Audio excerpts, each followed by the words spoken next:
On 17 September 1948, Sardar Vallabhbhai Patel compelled Nizam Mir, Sir Usman Ali Khan of Hyderabad to merge his state with India. Following India's independence, princely states could choose to join either India or Pakistan.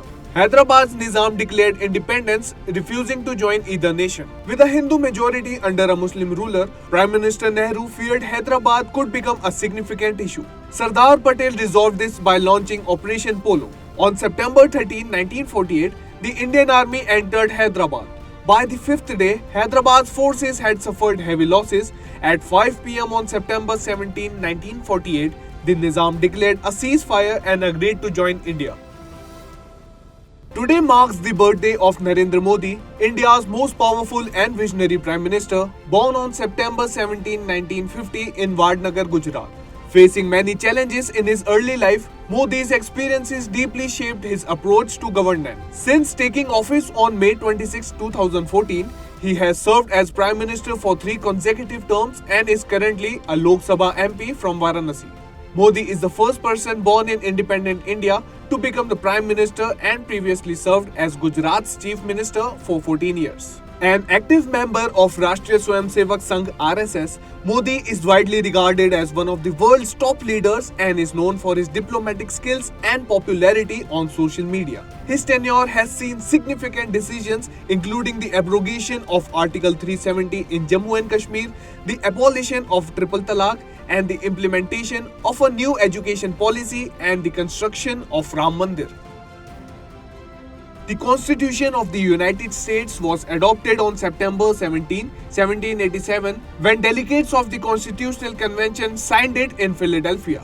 It officially came into force on March 4, 1789. As the first written constitution in the world, it established a framework for states, citizen rights, and the decentralization of powers. Unlike the British Constitution, which evolved gradually, the US Constitution was meticulously crafted. Remarkably, it is the shortest and the most concise constitution globally, containing only about 400 words across 10 to 11 pages. Since its adoption, it has been amended 27 times to address evolving needs and protect citizens' rights, ensuring that changes cannot be made easily by any single party. Vaman Rao Lakhe was born on September 17, 1872 in Raipur. A prominent figure in Chhattisgarh, he was also known for his work as a politician, social worker and journalist. His father was Baliram Lakhe. At the age of 28, Vaman Rao joined Pandit Madhav Rao Sapre, editor of Chhattisgarh Mitra, the region's first newspaper. In 1916, he was honored with the title of Rai Sahab by the British government. Deeply concerned about the exploitation of farmers, he co-founded Raipur Cooperation Bank in 1912 to provide loans and protect them from unserious moneylenders. Vaman Rao later entered politics, joining the Congress in 1918 and attending the 1920 Congress session in Nagpur. During Gandhi's non-cooperation movement, he renounced his Rai Sahab title, earning widespread respect from his community. He played a key role in promoting Gandhi's movements in Chhattisgarh. Vaman Rao Lakhe passed away on August 21, 1948 at the age of 76. On September 17, 2017, PV Sindhu made history by becoming the first Indian woman to win the Korean Open badminton tournament. She claimed the women's single title at the Korea Open Super Series by defeating Japan's Nozomi Okuhara in a thrilling final that lasted 84 minutes with scores of 22-20, 11-21 and 21-18. Born on July 5, 1995 in Hyderabad, Sindhu is one of the India's top female badminton players and has proudly represented the country in numerous tournaments. She won a silver medal in badminton at the 2016 Rio Olympics, becoming the first Indian to achieve this feat, and secured a bronze medal at the 2020 Tokyo Olympics, making her the first Indian female athlete to win 2 Olympic medals. While Sindhu has excelled in various Super Series events, her victory at the Korea Open stands out as a landmark achievement, marking her the first time an Indian woman won a major tournament in a badminton powerhouse country like Korea.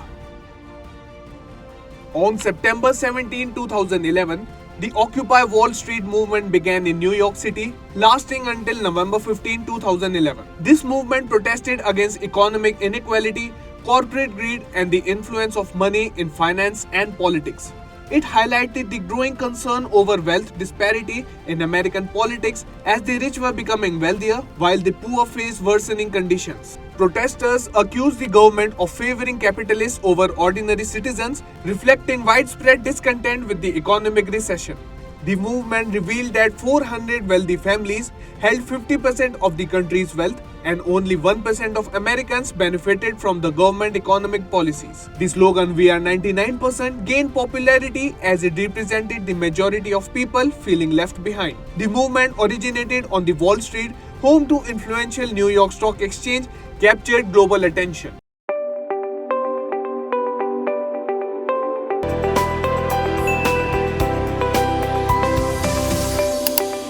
In a world overflowing with information where news travels faster than light, it's time to redefine the way we consume news and entertainment.